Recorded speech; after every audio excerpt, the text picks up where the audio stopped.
Good morning, students. As we have, I'm taking your second chapter, that is food and health, and we have discussed component of food yesterday. In component of food, we have discussed 5 nutrients, that is carbohydrate, fat, protein, vitamins और minerals. ये हमने 5 nutrients जो हमारे खाने में मिलते हैं, food items जो भी हम खाते हैं उनमें मिलते हैं, इनके बारे में पढ़ा था. नाउ कार्बोहाइड्रेट और फैट्स के बारे में हम कल पढ़ चुके हैं. ओके कि इनके सोर्सेस क्या हैं, इनसे मिलता क्या है और ये क्यों ज़रूरी है. Today we will discuss rest of the topic. First is protein. Protein help in growth. They also help in repairing damaged tissues and cells of our body. Milk, paneer, pulses, beans, egg and meat are some sources of protein. Protein जो है वो हमारी body के grow करने में बहुत helpful होता है. जब भी हमारी हाइट बढ़ती है तो उसमें प्रोटीन का बहुत बड़ा रोल होता है. हम एज के अकॉर्डिंग जब हाइट हमारी ग्रो करती है वो इसलिए होती है क्योंकि हम प्रोटीनस डाइट अपनी डाइट में ले रहे हैं प्रॉपर. ओके उसके अलावा it also help in repairing damage tissues and cells of our body. हमारे शरीर में कोई टिश्यू या सेल अगर डैमेज हो गया है तो उसमें भी प्रोटीन बहुत हेल्पफुल होती है. Now we will discuss the sources of protein, मतलब ये किन में पाया जाता है.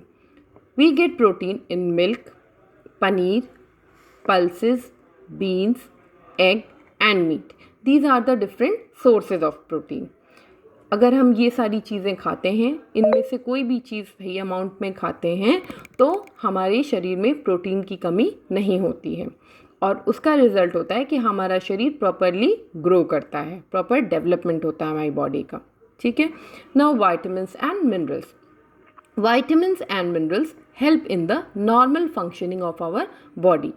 They help in protecting our body against diseases. Okay. Vitamins और मिनरल्स नॉर्मल फंक्शनिंग में हेल्प करते हैं बॉडी के. और नॉर्मल फंक्शनिंग कब होगी? जब हम किसी भी तरीके से कोई भी बीमारी हमारे शरीर में ना हो. ओके तो वाइटामिन्स और मिनरल्स का मेन रोल ये है कि ये हमें बीमारियों से बचाते हैं. ओके और ये इनके सोर्सेज क्या हैं, मतलब ये किन किन चीज़ों में पाए जाते हैं. ये मिलते हैं हमें fruits, vegetables and milk are the some sources of vitamins and minerals. इन सब में वाइटामिन्स और मिनरल्स मिलते हैं. Vitamin C help to keep the gums healthy and calcium makes our bones and teeth strong. Now vitamin C से हमारे जो gums हैं, जो हमारे मसूड़े हैं वो हेल्दी होते हैं. और कैल्शियम लेते हैं अगर हम, जैसे दूध पी रहे हैं तो उससे हमारी हड्डियां और दांत मजबूत होते हैं. ठीक. For example if you are talking about fruits, तो अगर आप ऑरेंज खा रहे हो तो you are getting vitamin C. और अगर आप एप्पल खा रहे हो तो उसमें आपको आयरन मिल रहा है. In the same way if you are taking carrot you are getting vitamin A. Okay, so these are the different sources of vitamins and minerals. If you are taking banana, you are getting iron in your food. तो अगर आपको ये vitamins proper amount में मिल रहे हैं आपकी body में तो you can protect yourself from diseases. Okay, और आपकी बॉडी normally function करेगी. Now water and roughage. Beside nutrients, our body also need water and roughage. इन पांचों न्यूट्रिएंट्स के अलावा हमारी बॉडी में जो बहुत ज़रूरी चीज़ है that is water and roughage. इनकी भी इक्वल इम्पॉर्टेंस है इन पांचों न्यूट्रिएंट्स के साथ साथ. क्यों ज़रूरी है? बिकॉज वाटर जो है, जो भी हम खाना खाते हैं उनमें जो भी न्यूट्रिएंट्स पाए जाते हैं वो न्यूट्रिएंट्स को फूड आइटम से लेने में, हमारी बॉडी को देने में, मतलब हमारी बॉडी में वो न्यूट्रिएंट एब्जॉर्ब होता है with the help of water only. Plus water हमारी बॉडी से जितनी भी वेस्टेज है उनको निकालने में भी हेल्प करता है. कैसे हेल्प करता है? With in the form of urine और in the form of sweat. ठीक है, हम पसीने के थ्रू या यूरिन के थ्रू अपने शरीर से वेस्टेज को निकालते हैं because of water. In the same way roughage. Roughage क्या होता है? बेसिकली फाइब्रस फूड या फाइबर. ठीक है.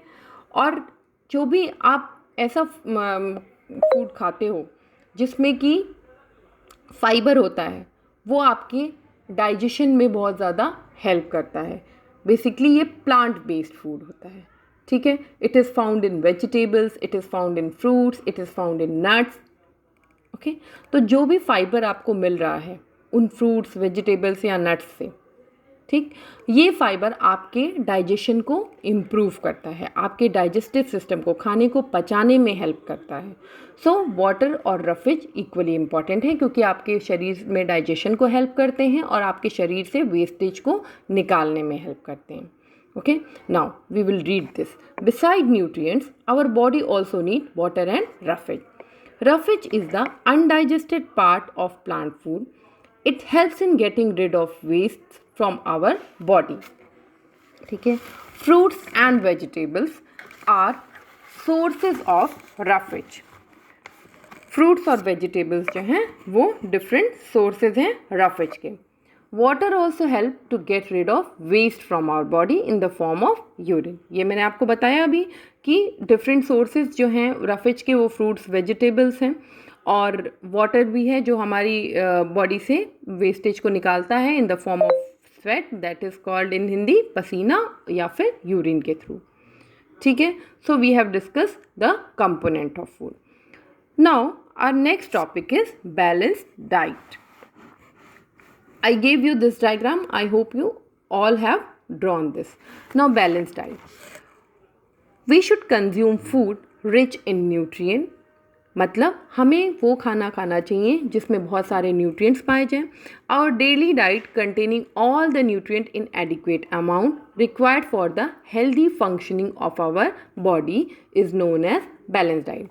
हम जो भी खाना रोज़ खाते हैं, डेली डाइट में अपने लेते हैं, अगर उसमें सारे न्यूट्रिएंट्स हों, कौन कौन से, कार्बोहाइड्रेट भी हो, फैट हो, प्रोटीन हो, वाइटामिन्स हो, मिनरल्स हो, रफेज और वाटर, सारा कुछ हो एक एडिक्वेट अमाउंट में, it means we are taking balance diet, और वो हमारी बॉडी को प्रॉपर फंक्शनिंग में भी हेल्प करता है। We should eat food from all food groups every day. मतलब हमें फ्रूट्स वेजिटेबल्स भी खाने चाहिए, हमें ब्रेड, राइस, पोटैटोज़ भी खाने चाहिए जिसमें कार्बोहाइड्रेट मिल रहा है, जिसमें वाइटामिन्स और मिनरल्स मिल रहे हैं, वो भी खाने चाहिए। हमें शुगर रिच फूड और फैटी फूड भी खाना चाहिए, प्रोटीनस फूड भी खाना चाहिए। मतलब हमारे शरीर में जितने भी न्यूट्रिएंट्स की ज़रूरत है, जो 5 बेसिक न्यूट्रिएंट्स की ज़रूरत है, उनको भी खाना चाहिए। उसके अलावा हमारे शरीर में रफेज की भी अमाउंट जानी चाहिए और वाटर का भी प्रॉपर अमाउंट जाना चाहिए।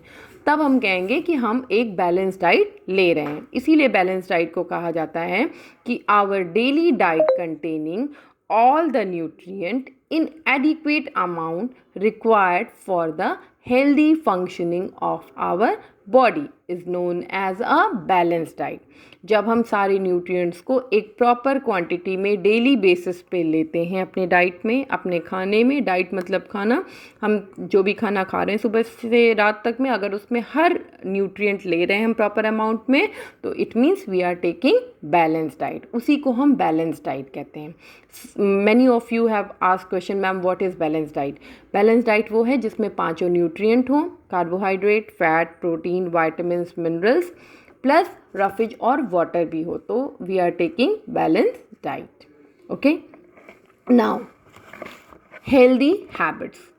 Balance diet, exercise, correct posture and rest are essential for keeping ourselves healthy. अगर हम प्रॉपर बैलेंस डाइट ले रहे हैं, एक्सरसाइज कर रहे हैं, करेक्ट पॉस्चर का मतलब होता है कि हम सही तरीके से उठते बैठते और चलते हैं। मीन्स आप सभी की आदत होती है कि आप जब चेयर पे बैठते हो तो थोड़ी देर में आप आगे की तरफ झुक जाते हो, that is not correct posture. Like you can see in the picture, this girl is sitting on the chair and she is sitting straight, but you never sit like this. You try to sit as you feel convenient. मतलब आपको जिसमें आराम मिलता है आप उस तरीके से बैठना चाहते हो। तो करेक्ट पॉस्चर ये है कि आपको जैसे बैठने का, आपका स्पाइनल कॉर्ड जो है, पीछे की जो हड्डी है वो सीधी है, तो आपको सीधे बैठना चाहिए, that is your correct posture. So, balanced diet, exercise, correct posture and rest are essential for keeping ourselves healthy.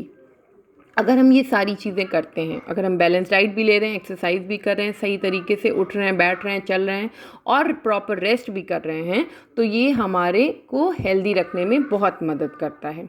Exercise improves our blood circulation and tones up our muscles. जब हम एक्सरसाइज करते हैं या फिजिकल वर्क करते हैं तो उससे क्या होता है, हमारे शरीर में जो ब्लड है वो बहुत तेज़ी से पूरे शरीर में सर्कुलेट करने लगता है, मतलब दौड़ने लगता है, एंड उससे हमारे जो मसल्स हैं वो भी टोन्स अप होते हैं, उनमें टाइटनेस आती है।